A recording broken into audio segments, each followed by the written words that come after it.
Hello, everyone. Hello, and welcome back to your favorite witchy podcast. This is your special host, Jasmine, and you guys are in for a treat today because I have not one, but two fabulous, talented, amazing, intelligent, charismatic, and beautiful guests with me today. Go ahead and introduce yourself. Hello, it's Crafton. Lovely to see you all and hear you all again. Here for the occult, here for a Kiki, and getting into the art witchery. Let's talk about it. Hello, ghouls, goblins, and cryptids. It's me, Astradia, your favorite trans Satanist. All right, and today, kind of the main topic is going to be about the spring equinox. So once again, like in a previous episode, I have this book with me, which is The Grandmother of Time, written by Susanna E. Budapest, which is a book of celebrations, spells, and sacred objects for every month of the year.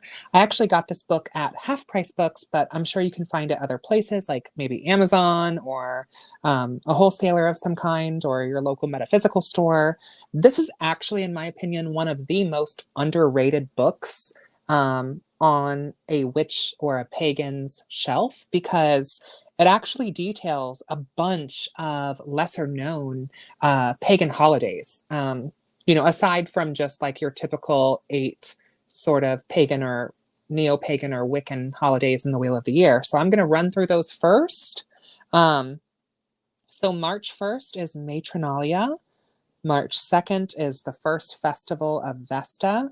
March 3rd is the Festival of Dolls. Hello. March 4th is Mothering Day. March 5th is the celebration of Isis.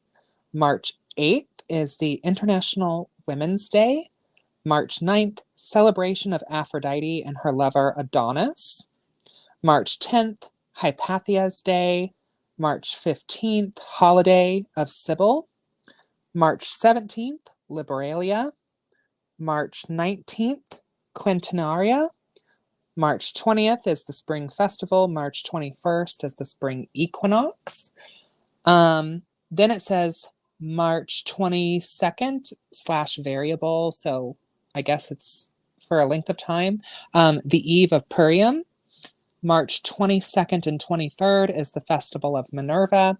March 25th, Hilaria, the Laughing Day. March 30th, Feast of Eostara. March 31st, Feast of the Moon Goddess. So it looks like March is a pretty busy month. What do you guys think of some of those festivals?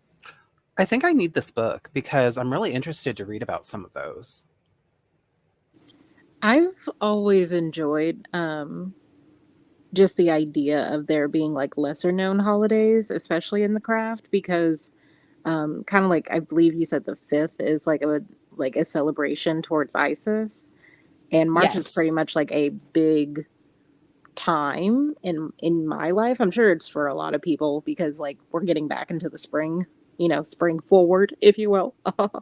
But in general, like I just thought that's kind of interesting that there's a lot of like these awakening kind of holidays and very, I will say, a form of fertility, but also to like the opportunities of fertility, the changes of the motions of the seasons, of the reasons of us being here and what we need to do, planting in our starting our manifestations off and things like that.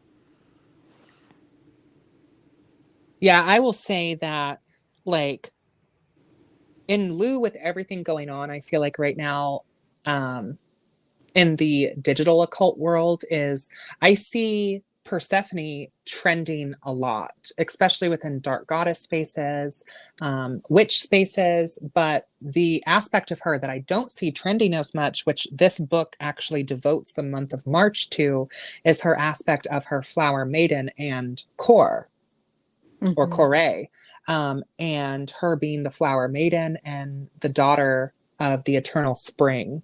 And I think that the duality of the flower maiden and the queen of the damned is something that speaks to so many of us. And then I think that the queen of the damned aspect sometimes overshadows her softer flower maiden aspect, which I always feel very connected to around the spring equinox personally. And the spring equinox for me has always been very bloody and like messy and painful. I have a lot of painful anniversaries around that time of year.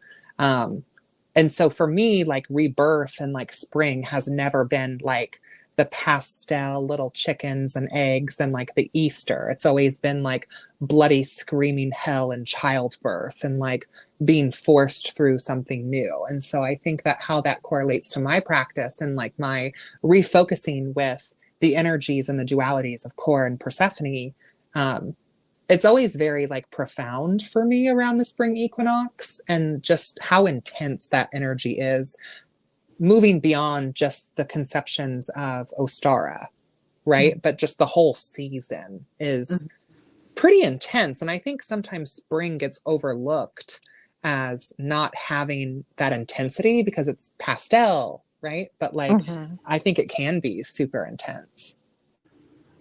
I mean, just speaking from the standpoint of a lover of pastels, spring, and this is going to be very ungoth of me. Spring is literally my favorite time of year.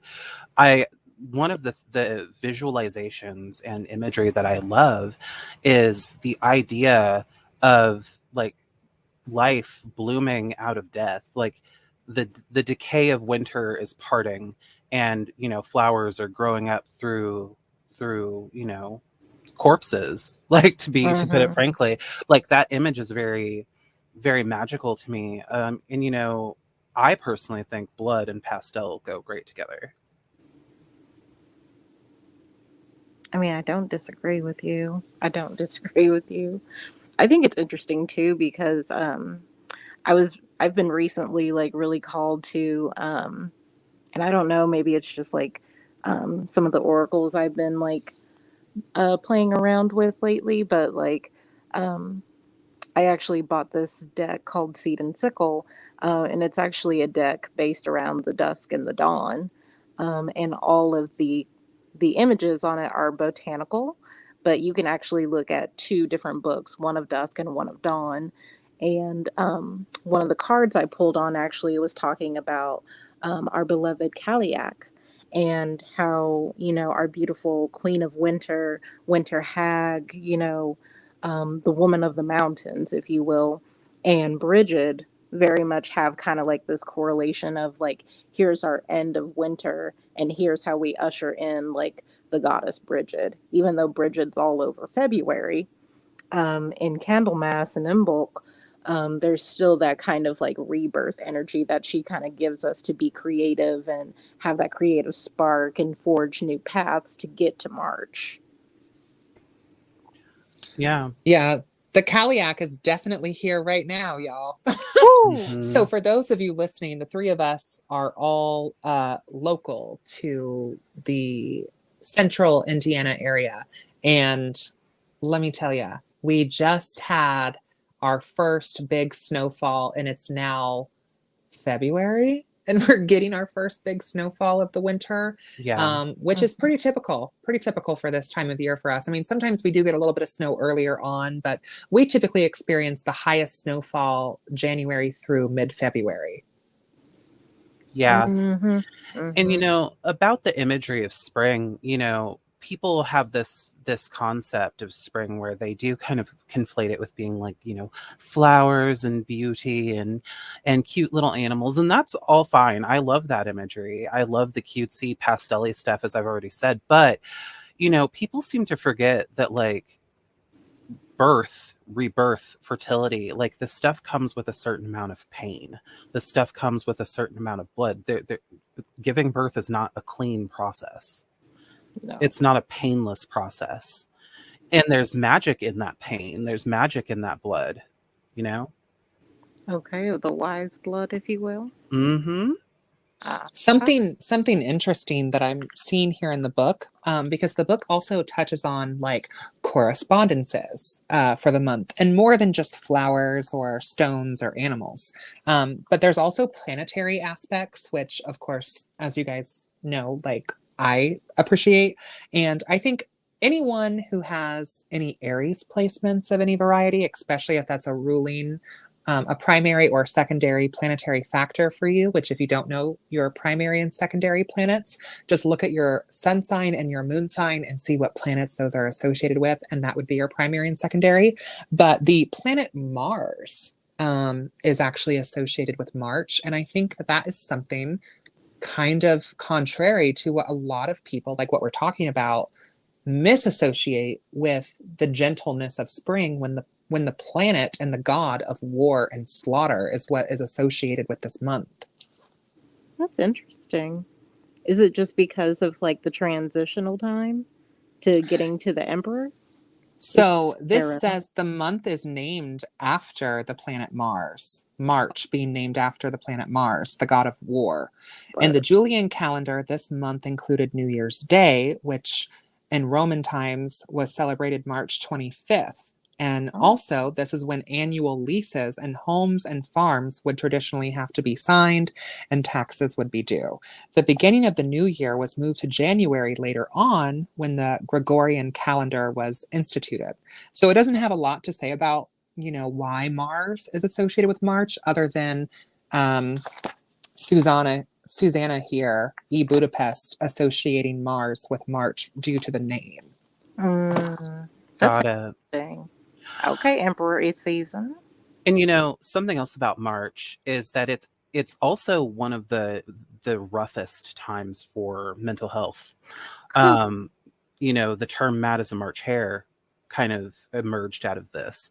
And, for a lot of people, especially if you are a neurodivergent person or if you are someone who experiences depression or anything like that, March can be rough. I experience depression and anxiety. I have several friends that do. And March tends to kind of be a time of year where, we kind of go through it mentally a bit. I definitely agree. March is like, it's like, I don't know. I get a little bit better in March, but I do remember having like, the ups and downs, the twists and turns and taxes of being a real live witch in the year of our goddess. And sometimes it is the mania for me. Okay.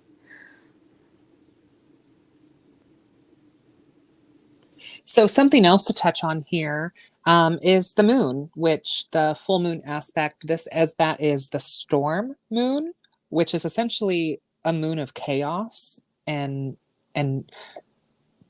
excuse me, kind of channeling that chaos and that power into magic is what this particular Esbat is about. And, I think it's important to note that these Esbats, these names can vary based off of geographical location to a degree. So like in the Northern Hemisphere, specifically like in the Midwest, we do have a lot of spring showers around this time of year. So the storm moon kind of checks out because of that. And I think that like storm magic, rain magic, working with rainwater, collecting rainwater, which crazy is illegal in some places to collect rainwater. Uh, insane. I think that's also an aspect to this spring equinox as well. And then we also have a section here about communal events. So spring equinox rituals, of course, or Ostara rituals. But other activities would be the blessing of fields, land, and animals. And then the sacredness of deers as well as cows. And then there's also a special note about children that are conceived during the great rites of midsummer are typically born around this time of year. So that's interesting. The message here of March is to grow, to prosper, and to explore. And then there's some appropriate spell work listed here in the book. Dedication of newborn babies, naming festivals, which ties into some witches use craft names. And so naming ceremonies are customary around this time of year, as well as like fertility spells and money spells. The trees would be alder tree or dogwood. Alder wood is used for 3 different types of dye and in making whistles for calling up the north wind. Flowers would be daffodils and jonquils. And then creature here, and I think this might be Susanna's like UPG here, but she has Sea Crow and Cougar.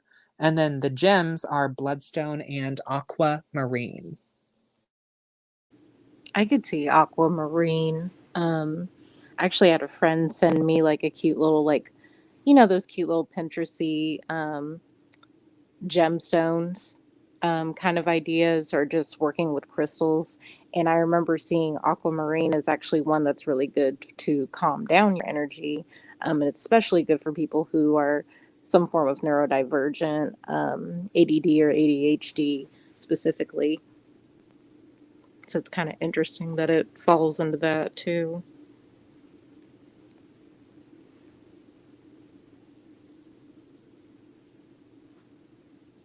So, what does this time of year look like for you both individually?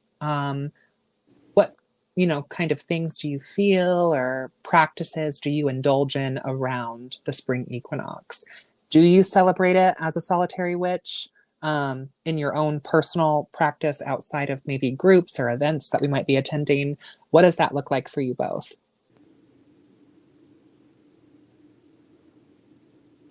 For me, it typically ends up being honestly like kind of like the storm moon. It's really chaotic for March for me. I don't know what it is.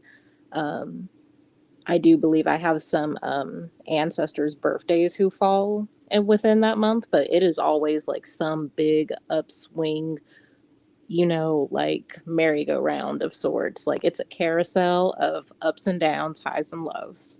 Um, but all that to say too, some of like my most um the most inspiration I kind of get a lot of times is like in that season, or at least the beginning of that season. Um I know I've been trying to personally work through a lot of what winter has taught me by forging my fire, or like forging my creativity at the end of December, so I could like kind of break through a lot of like the highs and lows of depression or anxiety and things like that. And it's kind of worked out better than I expected it to. Um, I will say as well, like March tends to be very like, it feels moody to me. And that can, I don't know, that maybe that just sounds like super empath, like No, logic it there. feels moody to me too. Like, I think that's a really good descriptive word because I agree. I feel like it changes all the time. I feel like people are like, when I'm around people during March, like it's very much like, okay, is it gonna rain today? Because I kind of want to go outside. But if it's gonna rain, then I don't have like the spoons to do it. Or sometimes it'll be like, I'm really excited about this, but then it's like one overcast and like your spoons are gone for the hour. You know what I mean? Like you just kind of never know. I don't think it helps either because like I think just where we are in the Midwest, we're in this kind of like weird state, like literal state that just has like a lot of highs and lows of people's like depression. Like I think we're one of the very top, if not the top states that carries that depression banner and things like of that nature. And I also think too, like there are parts of Indiana that you can just kind of go to, and it's like it's raining here, and then you go on the other side of town, and it's like sunshine. Like it's literally like night and day. Um, I like to think too the kind of like things I like to work on during March are pretty much like big shifts, like big transitional shifts kind of happen around that time of year. It's like I kind of get over like whatever February kind of taught me, and then I just cannot wait to spring forward. And I don't mean literally spring forward because I hate that I'm losing an hour of sleep, and that's just not cute. I wish we didn't have to do all that. Girl, okay, you guys, real quick though, Mhm. can we talk about how daylight savings time is kind of a crock of shit though?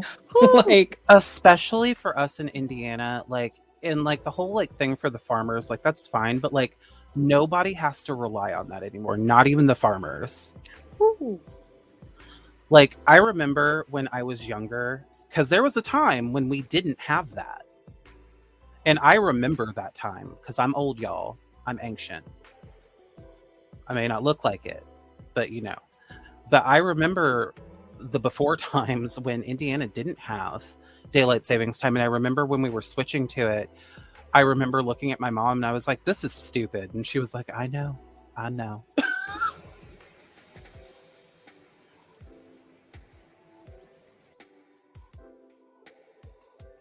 I agree though, because like all it does for me is makes me bitter, it makes me angry, makes me highly upset. I guess the god of war, if you will. um, but overall, it's a pain. Like it's like I finally get my sleeping schedule somewhat not screwed up. You know what I mean? And then it's like, boom, March happens, and I gotta go a little bit further just to see the sunlight. Yeah, it's completely unnecessary. Also, can we talk about like how terrible the cliche phrases are? Because I love hand lettering, and it's one that I actually did a long time ago. But one thing I remember hand lettering that I hate that I did, but at the same time, it kind of rings true. Bloom where you are planted. Okay, I hate that, but I also, at the same time, look, I'm kind of a basic Libra, and I think people think that I'm like super ooky kooky crazy because of like some of my Aquarianness, but like I kind of like the bloom where you are planted because to me it kind of is like as a witch we kind of have to be adaptable, but it is super cringe, Crafton, and I agree with you. Like, but I kind of live for the cringe. Like, there's also the old saying like March comes in like a lion and out like a lamb. That's the first kind of like folkloric phrase I think of when I think of things for March. Because in our area, at least, it comes in like a lion because we have really intense wind. And then typically by the end of March, not always, because girl, we've had snow in April before. Okay. What was it? 2 years ago, we had snow on April Fool's Day. I felt like the Kaliak was playing games. She said, "Hey, girl, just just so you know, it's not over yet." She just came in and she was like, "I just wanted to remind you that I'm that bitch." So, Nora, what does the spring equinox look like for you in your personal practice? So, my personal practice, as we've talked about, because I mean, I'm sure this is not a shock to anybody, but we're friends outside of the podcast. And as I've kind of talked about with you guys, I'm kind of going through a paradigm shift right now where I'm doing some drastic changes with my path. When we introed, I said I'm your favorite pastel Satanist. Satanist isn't quite the right word because I am spiritual. I do believe in spiritual things. I'm not atheist. If anything, I'd say it would be closer to Luciferianism or demonolatry and stuff like that. Very left-hand path T. So the way I'm kind of approaching spring this year is I'm using it as a starting point to awaken this practice for myself, to give birth to this new practice, to start anew, to come into something fresh. In the past, I gotta be real, I didn't do a whole lot for the spring. I mean, trust me, I've gone to my fair share of like Ostara and Beltane rituals and things like that. But also something that I do love to do is I really like to garden, and it's a great time for you to start planting like early, like in March. Get your spiritual garden set up, like plant the herbs that you want to grow that you think you'll work with the most. Your spiritual gardens, dare I Yes, say? your Your spiritual spiritual gardens. Yes, located on the south side of Indianapolis. go shop there now. Ding. But yeah, like I love gardening. I love working with plants. Plants are a very big part of my practice, because I do have an aspiration to be a licensed herbalist. At some point, I would like to actually become part of the Herbalism Guild of America. But that's neither here nor there. I love the practice of renewal. I love making something fresh and new, and the concept of like waking up after a long sleep, or helping something awaken. I think is a really profound thing to do. A ritual that I really love to do, for waking things up is the Rose of Jericho ritual. I think that's a great springtime ritual, especially in March when, we're not quite in like real spring, like there's still a chance for snow and everything like that. You start your Rose of Jericho off and you let it just suck up that water and slowly bloom over the course of March. And then by the time you're into spring, hopefully it's fully bloomed and green and beautiful. And that represents the awakened, lush aspect of your life. For me, I'm using these final days of winter moving into spring to really dig into studying this new path that I'm walking down and using the awakening and renewal aspect of spring to spring myself into this new practice officially. Yeah, the Rose of Jericho is such a powerful witch's tool. It's, the resurrection plant. And that's something that I've used even outside of just vernal work. Same. I've used it for spirit work. I've used it for money work. I've used it for all sorts of things. I think it's definitely a very powerful plant ally for a witch to have in their arsenal.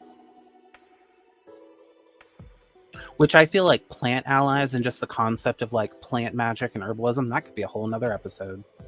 Girl.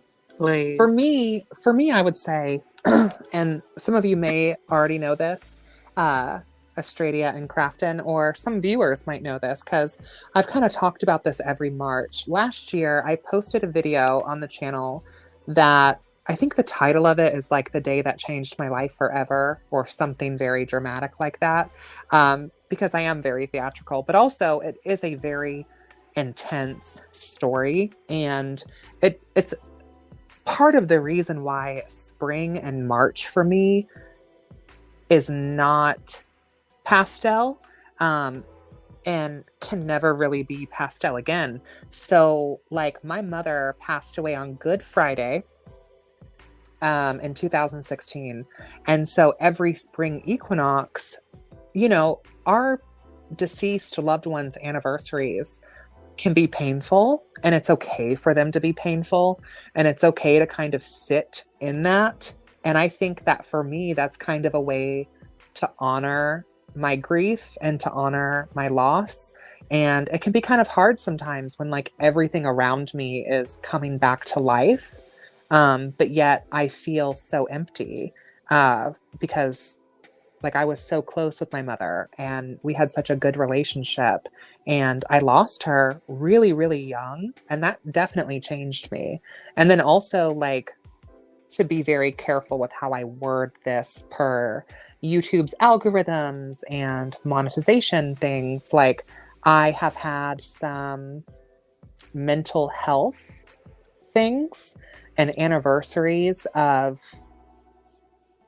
choices I have made that have altered my mental health, if you kind of follow what I'm saying, in March. So there's also like the mental health aspect of just my own anniversaries of kind of spiraling into this self-loathing abyss that I experience in March. And so for me, every single spring equinox is a very painful rebirth, and I have to sit with it and I have to be present with it, or else it will consume me. And if I don't do the work at the spring equinox, it will ruin my summer solstice, and it will ruin my, autumnal equinox, and it will ruin that winter solstice. Because I feel like, the spring equinox is not the spring equinox until the sun enters that first degree of the cardinal sign of Aries. So it varies on technically when the equinox actually is. And maybe that's another reason why March is associated with Mars, is because Mars is the ruling planet of Aries. But I really do feel like a lot of that checks out for me, because I feel like that's a time of year where I have to have a lot of fight and have to have a lot of fire in order for me to commit to this rebirth of the soul that I feel like I experienced during that time of year. Things that are less abstract that I participate in is like flower crowns. Flower crowns, flower crowns, flower crowns. Making flower crowns. Typically, I make them with like florist wire and fake flowers, or flower masks. I love a theatrical moment. So that's kind of like an art witch tea of mine.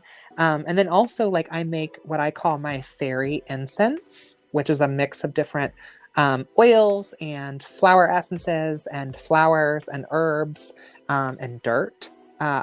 And I think that the Fae definitely deserve, their own episode entirely. But that is definitely something that I can't help but focus on during the spring equinox is fairy folklore. Oh, I love that. Yeah, I agree completely. That's I feel like some of the things that we've like shared in jazz have kind of like helped influence kind of my March to not be like the low moments.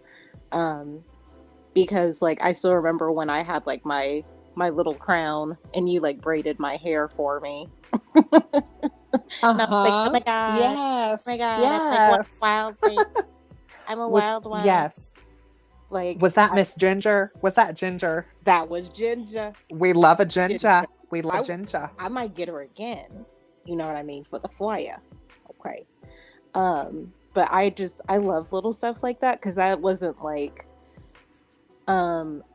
Community was really like hard to get into. But I remember like March was kind of like where that kind of kicked off for me. And I was like, oh, this is kind of nice. Like I've never really had this kind of community or, kind of like moment to celebrate this energy before. Especially the turning of the wheel, which is, I mean, we feel this stuff way ahead of the game. And I feel like too, I remember one year of like, because I'm a sucker for gifts and I love giving gifts to people. This is why Animal Crossing is basically my life. But I loved like making like little, I made like a sign one year with my lettering and it was like, a May Queen kind of vibe. Or I did like handwritten notes for everyone one year. I don't know. It's just like little stuff like that. That was kind of like something I learned from like my family background was like the kind of OSTAR, if you will, the OSTAR or the Ishtar, if you will. I've kind of Queen learned, of Heaven, Queen of Heaven, honey. Oh. Honey, Queen of Heaven, honey. Peace be upon her, honey. Okay, mashallah. Okay. I just kind of feel as though that's kind of like the energy I like to exude is kind of like this, like, I like to embody the Venus energy, whether it be full on Venus energy, Venezuelan energy, or full on Martian energy. Because I feel like that is Ishtar, because she is a warrior and she is the queen of Absolutely. heaven at the time. Absolutely. Yeah. And I mean, just from looking at this book, Grandmother of Time, like I actually didn't know that the planet Mars was associated with the month of March. And it makes sense because the spring equinox is marked by the cardinal fire sign of Aries, which is Mars. And if March takes its name from the planet Mars, it all kind of, that's the thing with the craft, you guys. I feel like it all kind of like connects in like weird, abstract ways that, you learn a little bit of this and a little bit of that, and then you start to realize all the connections. And it's making more sense why I feel this intense energy with spring. And, Craft, and I agree with you as well that like, I know that for me, like after a very dark, no sunlight, seasonal depression sort of winter, I kind of can't wait to get back to my community or my wider community or my esoteric tribe, even outside of the coven, just like hanging out with friends and like, oh my gosh, the weather's nice. Let's sit outside at like the brunch place and let's sit on the patio and drink our mimosas. Like being able to sit outside with no jacket on, having a bev, like that's just such an extraordinary moment after like a long winter. And so I think community is another way we can take this sort of spring equinox conversation. So Australia, how do you associate the wider occult community and the spring equinox season together? And what sort of advice would you have for listeners who are looking to get involved in their own local communities? Oh man, that's a big question. Like getting involved with your local community. I mean, I think a really good thing that you can do for your local community, and this is like even beyond just witchcraft, is like take time when it's like getting warmer out and everything like that to beautify your community. Pick up trash, plant flowers, you know, like nurture the land that you're on, help it wake up. Because facilitating that kind of thing and building those bonds with the spirits around you in your community, because they exist everywhere, not just in the wild places of the community that you live, not just in the parks and stuff like that. They exist everywhere in the concrete and the glass and the plastic. You know, like work with your community to bring it to life.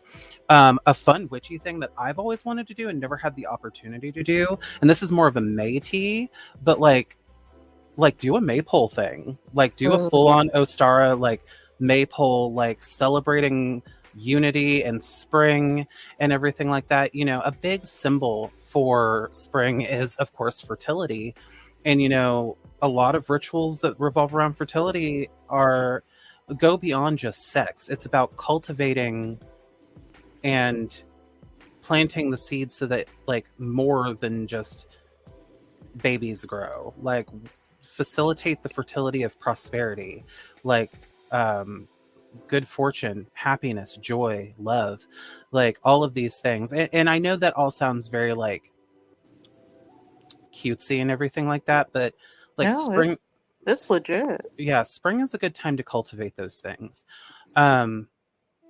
And yeah, Australia, if I can interrupt you, I just want yeah, to say, I want to say it for all of the viewers, because this is something I feel very strongly about. Like, people oftentimes think of fertility as literal. And like, while there is the fertility of procreation, right? Like, that's a thing, that's valid. But like, don't limit yourself to just that sort of fertility. Like Estradia said, financial fertility, creative fertility, spiritual fertility, social fertility. These are all other areas of fertility that you can incorporate and experience. And don't be afraid to kind of think outside the box. Because, like Estradia said, like, oftentimes this time of year, sometimes it does kind of pigeonhole the energy into pastel and fertility and a sexual nature, but you don't have to limit it to just that. So, and you know, with spring also, and you know, like you said, Jasmine, this is a difficult time of year for you, because you are taking that time to mourn and spend time with your mother as an ancestral spirit. And I think that is a really, as painful as I know that probably, as it absolutely is, there's a lot of beauty in that, because it gives you, I mean, I'm sure you do this every day, but it's a really pertinent time to celebrate the life that you had with your mom. And I know that it's difficult that she's gone, but it's definitely a time for you to really connect with her and have that love for life that I know she wants you to have. And, you know, I know that there are a lot of people who kind of go through a hard time in early spring in March. You know, I'm no exception to that. I have a lot of mental health issues that cause me to have a rough time in March.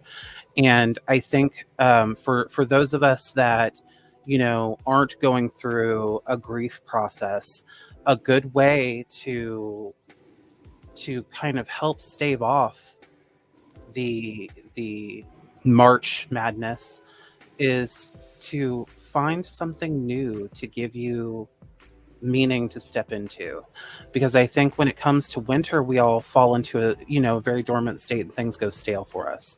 And these early days of spring are a time to contemplate and find that thing that maybe it's time to step into something new. And this doesn't, like I said, this doesn't go for people who, like you, Jasmine, who are taking time to mourn. That is very sacred in and of itself, and that's something that you need to take. But if, like me, who I'm not mourning in this time period, I'm dealing with my mental illness, something that can really help stave off that mental illness is finding something new. I mean, I don't want to say distract yourself from your mental illness, but sometimes you have to. Oh, definitely. And like, I do think that it's kind of beautiful that like there's this aspect of life and death and life and life and death. And it's the yin and the yang and the yang and the yin, kind of like at the, autumnal equinox, Mabon, whatever you choose to call it. We're kind of looking at being thankful for what we have, and we're preparing for the darker half of the year. That's Aries' kind of counterpart is Libra. That's when the fall equinox is marked by, because the 4 cardinal signs mark the equinoxes and solstices. And so I think that it is poetic, and I agree with you. Like, it is poetic, and yeah, it's very much a Persephone core moment. And I think that it wasn't up until I lost my mother that I really resonated more with that sort of energy. And I think that it can be a very, very powerful month for anyone, like whether you're dealing with grief or manifestation, because like the seeds that we are planting at Imbolc and the spring equinox are what we will be reaping at Lammas and the autumnal equinox, right? So be mindful about your actions today, because as cliche as it sounds, like the choices we make today shape our world tomorrow. I know, gross, but like it's kind of true. Very true. I agree. I feel like it's learning how to mold your reality during March, as chaotic as it is. It's kind of learning like how bad the twists and turns can be, to where you learn how to triumph and find victory towards the end of the month, as perilous it can be.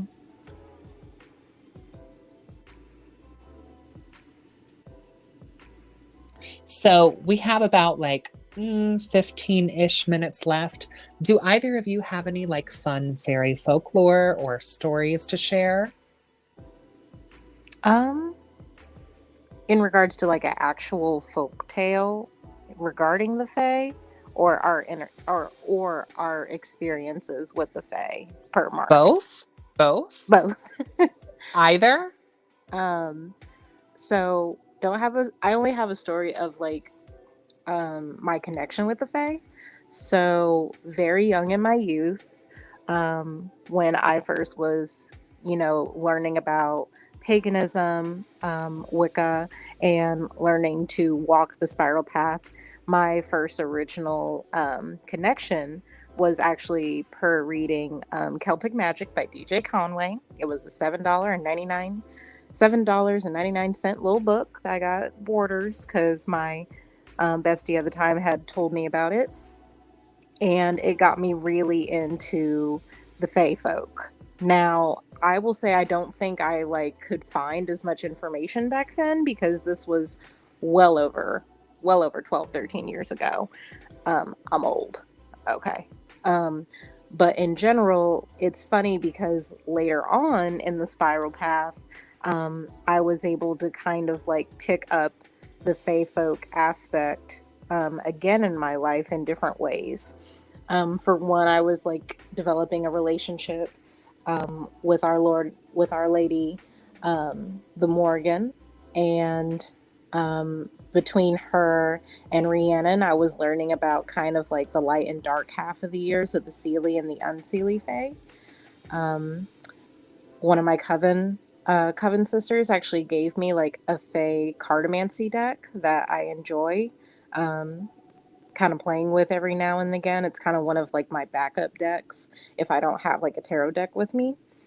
And another thing I think I've learned from like Spirits of the Land, especially with working with Freya, and especially with understanding more ideas of the Vanir tribe, was more of like inherently understanding what pentacles, earth, and manifestation magic or money magic or your crops mean to me.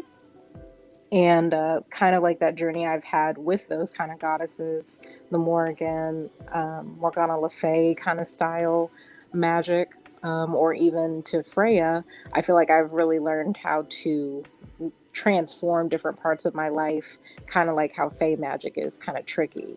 Or working with the Fae can be very mystical and also chaotic.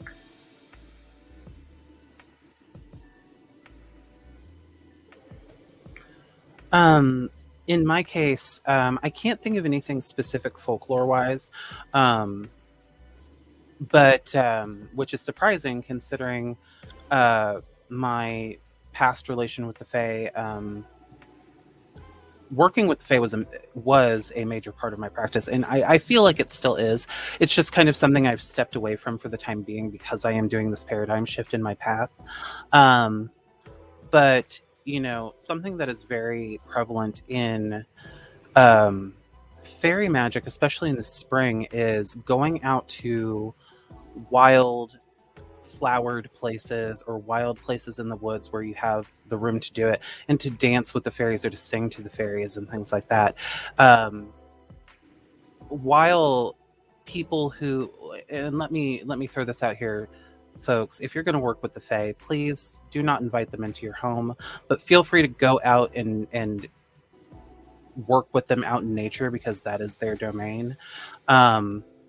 Take them gifts, leave them lovely things. Don't litter. Pick up litter if you find it, but be cautious when you're working with any spirit. Be respectful, and sing to them, dance with them, especially if it's like spring and a full moon. Like, go have a dance under the full moon with the fairies. It's a great time. A story I do have is when I was younger and I was working with some fairy shamanism. I had done some kind of little ritual. I don't really remember the specifics of it because, again, this was a long time ago. And went to bed.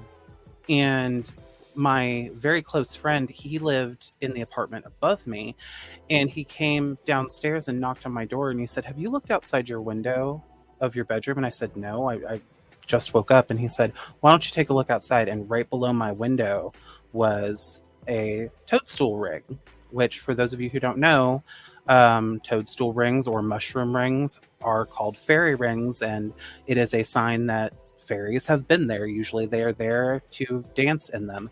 It's not necessarily a good idea to fall asleep in them, as legend would lead you to believe, but I may or may not have gone outside and immediately jumped into the center and did a little dance, and then left some offerings there, and yeah, that's a memory I have of fairies that makes me very happy, especially in the springtime.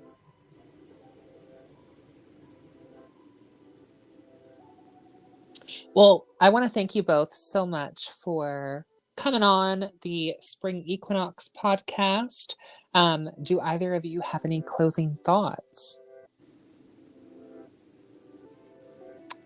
In times of peril, learn to ride with the wind.